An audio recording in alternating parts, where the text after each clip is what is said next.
अगर आप उसे यहां से गायब करने में कामयाब हो गए ना, वो व्यक्ति आपको बाहर दिखाई भी नहीं देगा। कि जब किसी की डेथ हो, जब किसी ने शरीर छोड़ दिया हो, उसके बारे में अच्छा बोलना चाहिए। पिछले जन्म में भी क्या आत्मा थी, जितनी तेजी से ज्ञान पकड़ता है 100%। समझ गए? बात गहरी है लेकिन समझने योग्य है। Mind management, life transformation, power of thoughts आदि प्रेरणादायक एवं आध्यात्मिक वीडियोस के लिए सब्सक्राइब करें VK Kabir @free YouTube channel. ओम शांति। जब ओम शांति कहते हो तो ओम शांति कहना इतना अच्छा क्यों लगता है? कभी विचार किया इस बात पर? ज्ञान भी ना हो, ज्ञान भी ना हो, बस ऐसे ही ओम शांति बोले अगर तो भी अच्छा लगता है। पता है, पहले से अच्छा लगता है। जब कहते थे ओम शांति, अच्छा लगता है। ओम शांति 2-3 बार बोलने पर तो गुस्सा ही शांत हो जाता है। ओम शांति, ओम शांति करते हैं ना। वास्तव में क्यों करते हैं ऐसा? मतलब इससे क्या होता है? ओम का अर्थ होता है मैं एक आत्मा हूं। ठीक है, ओम का क्या अर्थ होता है? ओम शांति मतलब मैं एक शांत आत्मा हूं। ठीक है, तो कहने का तात्पर्य ये है कि हम खुद को याद दिलाते हैं कि मैं हूं ही शांत। ओम शांति का मतलब है मैं याद दिलाता हूं किसी को कि मैं हूं ही शांत। जैसे कहते नहीं है कि ये तो महान आत्मा है, ये शांत आत्मा है, ये शक्तिशाली आत्मा है। कहते हैं ना भाई ये महान आत्मा है। महान शरीर नहीं कहते, महान आत्मा कहते हैं। तो इसका मतलब क्या हुआ कि हम आत्मा है या शरीर है? है ना? हम कौन है? आत्माएं। इस शरीर के अंदर आत्मा बैठी होती है। ये बात सबको स्पष्ट होनी चाहिए। क्यों होनी चाहिए वो भी हम बात करेंगे। आज सभी चारों तरफ मन से परेशान है ना? हम कहते हैं कि हमारा मन बड़ा परेशान है भाई साहब, बड़ा बेचैन है, मन में शांति नहीं है, मन दुखी है, मन एकाग्र नहीं है, मन मेरी सुनता नहीं है, मन कहीं लगता नहीं है, मन में एक बेचैनी सी रहती है। हमारी ये सबकी कंप्लेन है। अच्छा, अगर हम मन पर काम करना चाहते हैं, मन को समस्या से निकालना चाहते हैं, तो हमें उसके पास जाना पड़ेगा। मन के पास, मन से मिलना पड़ेगा, है ना? मन से मिलना पड़ेगा ना। तो सपोज करो कि मैं आपसे बोलूं अभी कि गागर में सागर है। ठीक है, क्या बोलूं? गागर समझते हैं आप किसे कहते हैं? नहीं। गागर समझते हैं आप? नहीं समझते? गागर उस मटके को कहते हैं ना। गागर कहते हैं घड़े को, जो जिसमें सागर, गागर में सागर मतलब क्या? घड़े में सागर का पानी, तो कह देंगे गागर में सागर। ठीक है, तो गागर में सागर है मतलब गागर में सागर का पानी है। और वो जो गागर है वो किचन में रखा हुआ है। कहाँ रखा हुआ है? और वो गागर किचन में रखा हुआ है। और मैं आपसे बोलता हूं कि जो सागर का पानी है ना, अभी आपको वो यूज करना है, उससे कुछ काम करना है। तो उस पानी को यूज करने के लिए आप कहाँ जाएंगे? हाँ बोलो, कहाँ जाएंगे? किचन में जाएंगे ना। किचन में जाए बिना तो उस पानी को यूज आप नहीं कर सकते, है ना? ठीक वैसे ही उस सागर से हमें पानी, उस सागर, परमात्मा को सागर कहते हैं। किसका सागर? शांति का सागर, प्रेम का सागर, ज्ञान का सागर, गुणों का सागर कहते हैं। तो ये जो गुण ज्ञान शक्ति है, मान लो ये उस सागर का जल है जो आपके मन रूपी गागर में रखा हुआ है। ठीक है, लेकिन उसे यूज करने के लिए आपको उस आत्मा रूपी किचन में जाना पड़ेगा। बराबर? आत्मा रूपी किचन में अगर आप नहीं गए तो उस पानी को आप यूज नहीं कर सकते। तो आज जो पूरी दुनिया मन से परेशान है ना, कुछ भी कर ले, बहुत कुछ कर रहे हैं लोग आज मन के लिए, क्या क्या करते हैं पता नहीं, बहुत कुछ करते हैं, लेकिन फिर भी वो मन को शांत नहीं कर पाते। मन उनका निरंतर बेचैन बना का बना रहता है। उसका कारण क्या है कि वो आत्मा के बारे में नहीं जानते। मन शरीर में नहीं होता, मन आत्मा में होता है। मन शरीर में नहीं है, मन आत्मा में है। और हम क्या है, बिना आत्मा का ज्ञान रखे मन की समस्याओं को सॉल्व करने में लगे हुए हैं। ठीक है, तो मन कहां पर है? आत्मा में। जब तक हम आत्मा का ज्ञान प्राप्त नहीं करेंगे तब तक हम मन के पास पहुंचे बिना उसकी समस्याओं का समाधान कर ही नहीं सकते। इसलिए पूरी दुनिया फेल है इस चीज में। इसीलिए यहां पहले ही चैप्टर में पहले ही दिन ये बात बताई जाती है बार बार कि तुम एक आत्मा हो, तुम शरीर नहीं हो, तुम एक आत्मा हो। तुम शरीर नहीं हो, तुम एक आत्मा हो। किंतु हम खुद को फिर भी शरीर मानकर ही जी रहे हैं, पता है आपको। लेकिन अब शरीर मानने में लॉस क्या है, ये भी एक बात देख लेते हैं। शरीर मानने से क्या नुकसान होता है, पहले ये देखते हैं कि शरीर माना कब जाता है। जैसे एक पेशेंट को आप डॉक्टर के पास लेके जाओ तो डॉक्टर कहेगा पेशेंट को अंदर लाओ, ठीक है। लेकिन अगर दुर्भाग्य से उसकी मृत्यु हो जाती है तो डॉक्टर क्या कहता है? बॉडी को बाहर निकालो। क्या बोलेगा?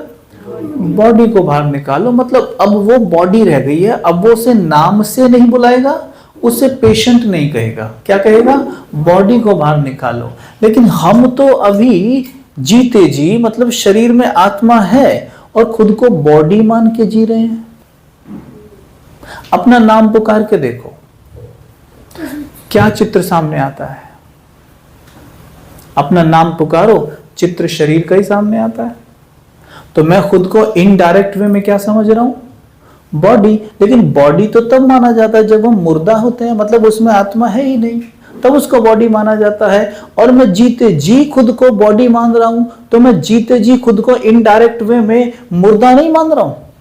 यस और नो? जीते जी मुर्दा नहीं मान रहा हूं कि मैं मुर्दा हूं। तो इसीलिए तो क्या आपने कभी किसी मुर्दे को मुस्कुराते देखा है? आप मुर्दे को कुछ भी दे दो वो मुस्कुराएगा। मुर्दे को आप मर्सिडीज दे दो मुस्कुराएगा, महल बना के दे दो मुस्कुराएगा, उसका खूब सारा मेकअप करो सुंदर लगेगा नहीं। बस वही है। समझ गए? बात गहरी है लेकिन समझने योग्य है। क्या कि आज हमारे पास सब कुछ है, क्या नहीं है आपके पास? घर है, पैसा है, बैंक बैलेंस है, बीवी है, बच्चे हैं, हस्बैंड है, नौकरी है, बिजनेस है कि नहीं? फिर दुखी क्यों हो, परेशान क्यों हो? इसलिए परेशान है क्योंकि खुद को शरीर मानते हो। और शरीर जड़ है, जड़। शरीर में सुख नहीं है। जैसे ये है ना, ये ऐसे शरीर है, ये पड़ी है, अपनी मर्जी से उठ के यहां से यहां नहीं जा सकती है। ऐसे ही शरीर है, अगर उसमें आत्मा नहीं है वो अपनी मर्जी से ऐसे उंगली भी नहीं हिला सकता। अभी जो गर्दन हिलाई ना, ये किसने हिलाई? हाँ, अभी मुस्कुराई तो कौन मुस्कुराया? सुन कौन रहा है? हाँ, और बोल कौन रहा है? आत्मा बोल रही है ना? तो मैं कौन हूं? पक्का हो गया है ना? और पता है कैसी आत्मा हूं, कैसी हूं? हाँ, बहुत सुखी। हमेशा सुखी रहा करो, हर क्षण सुखी रहो, क्योंकि आत्मा बनी ही सुख से है। जैसे माताएं सब्जी नहीं बनाती हैं, तो सब्जी बनाते हुए क्या क्या डालती हैं उसमें? टमाटर, मटर, मिर्ची, तेल, हल्दी, ये सब डालती हो ना, तब जाके क्या बनती है वो? सब्जी। ठीक वैसे ही आत्मा कैसे बनती है? जब उसमें डलता है, बोलो ज्ञान, बोलो ना शर्मा के, ज्ञान, बोलो ज्ञान। हाँ, याद करने के हिसाब से मैं बता देता हूँ, याद रहेगा। मुझे ज्ञान है कि मैं एक पवित्र आत्मा हूं। तो दूसरा गुण क्या हो गया? पवित्रता। क्या? जहां पवित्रता है वहां सुख और शांति है। तो तीसरा गुण क्या हुआ? ये बच्चा तो सबसे मास्टर है। बीके था क्या पिछले जन्म में? है? किसके साथ आया? कहाँ है मम्मा? अच्छा बैठी, आपके सुपुत्र हैं ये। कोर्स किया हुआ है पहले? कैचिंग पावर बहुत तेज है। पहले आता था ये 100% पिछले जन्म में बीके था। आप लिख के ले लो, पिछले जन्म में बीके आत्मा थी। जितनी तेजी से ज्ञान पकड़ता है 100%।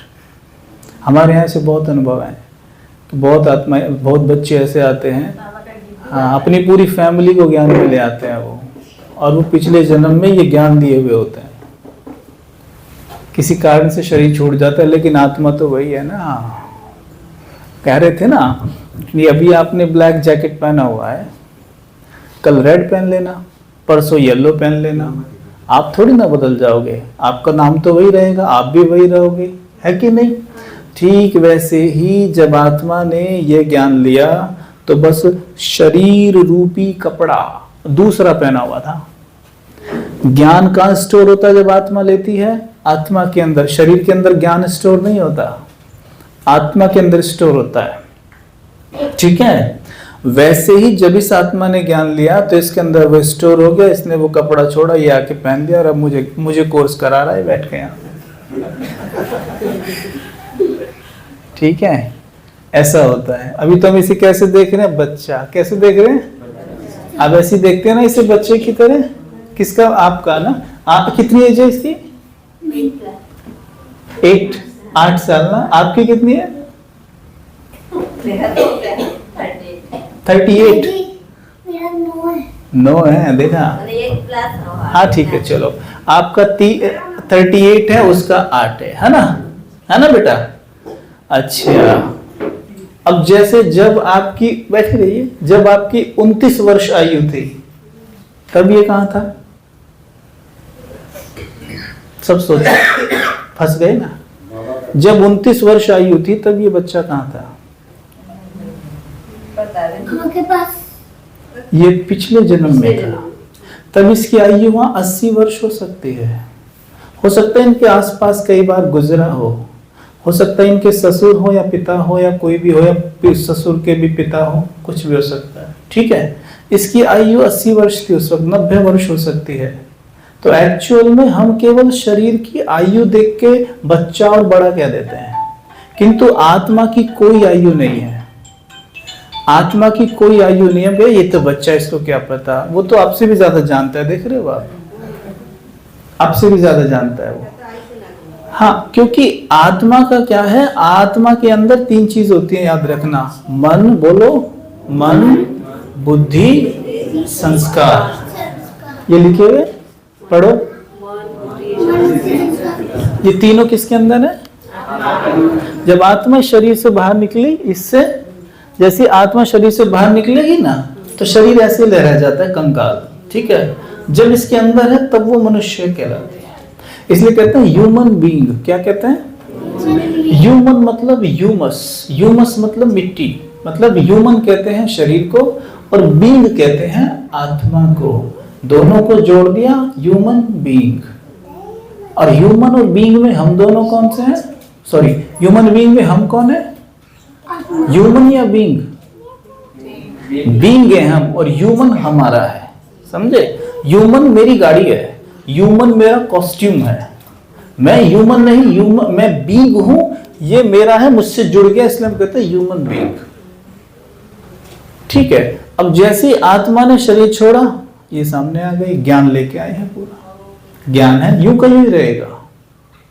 तो इसीलिए सुखी रहना बहुत जरूरी है, शांत रहना हमेशा बहुत जरूरी है, कि कुछ पता नहीं है कि आप कब शरीर छोड़ दें।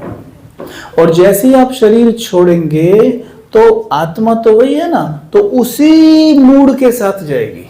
एक स्टडी हुई थी, मैं आपको बताता हूं। एक बार क्या हुआ, कुछ ऐसे व्यक्तियों पर रिसर्च करके देखा कुछ बच्चे ऐसे होते हैं जो जन्म से ही उनको ना बर्थ मार्क होता है।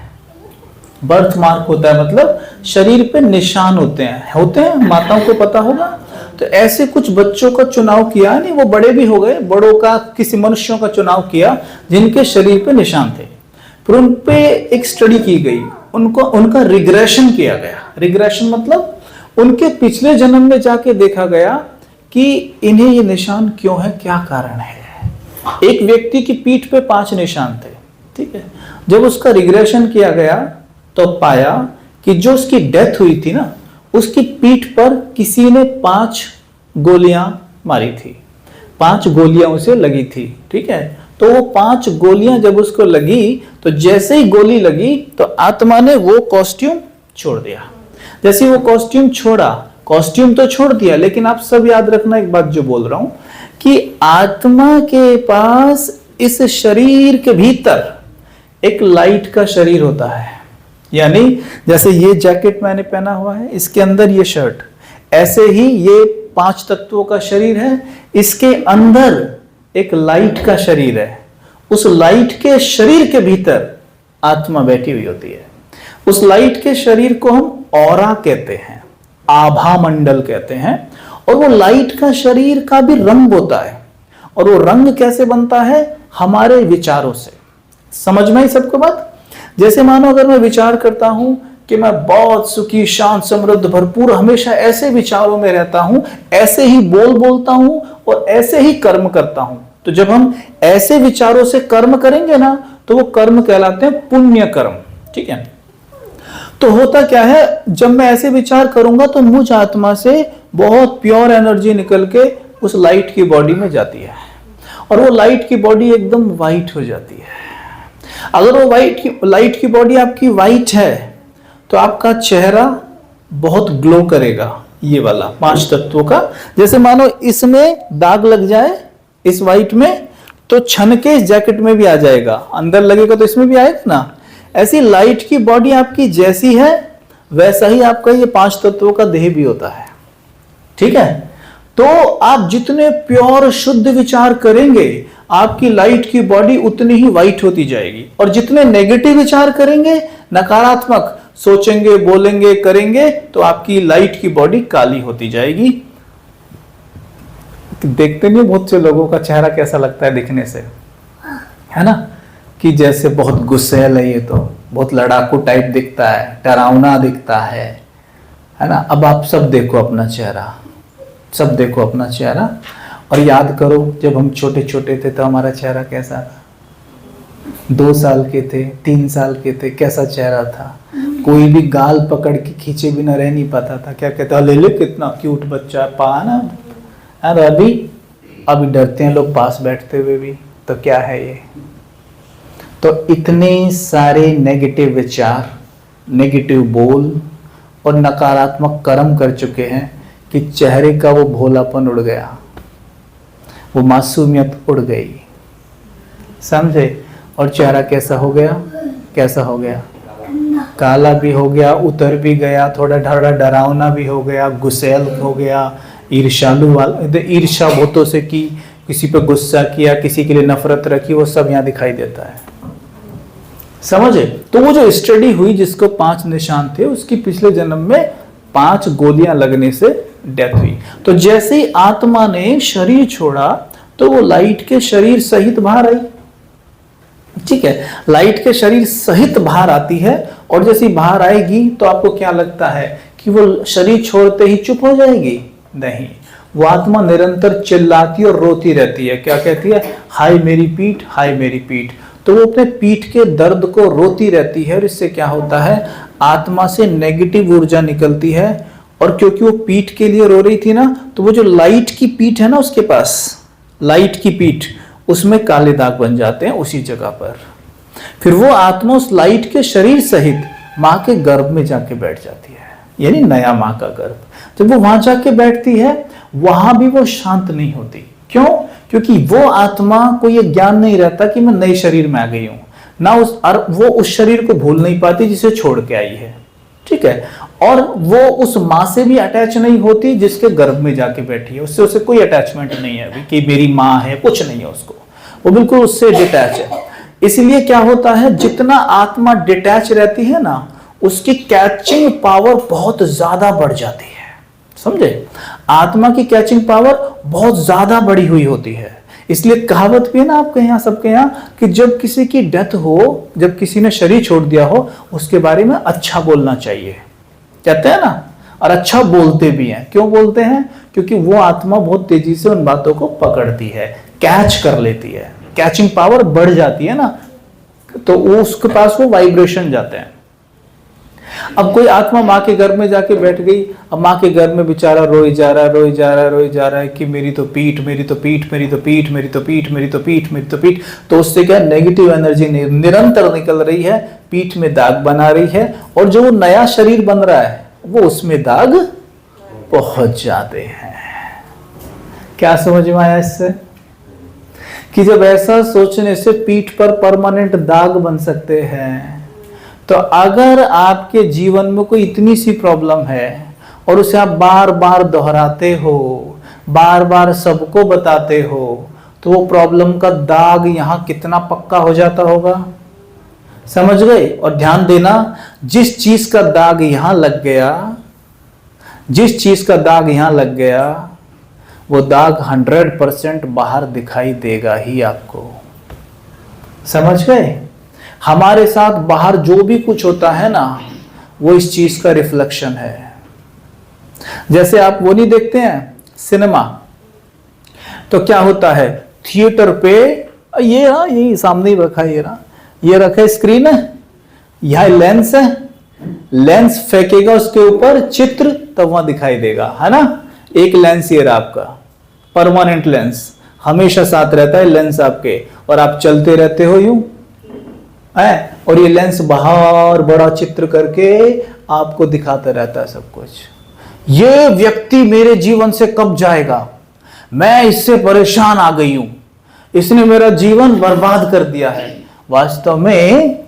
वास्तव में वो व्यक्ति आपके जीवन में इसलिए है क्योंकि वो यहां है। कहां है? यहां है। अगर आप उसे यहां से गायब करने में कामयाब हो गए ना, वो व्यक्ति आपको बाहर दिखाई भी नहीं देगा। कोई प्रॉब्लम आपको बाहर दिखाई देती है ना अपने जीवन में, वो पहले यहां है, यहां से खत्म कर दीजिए, बाहर से गायब हो जाएगी।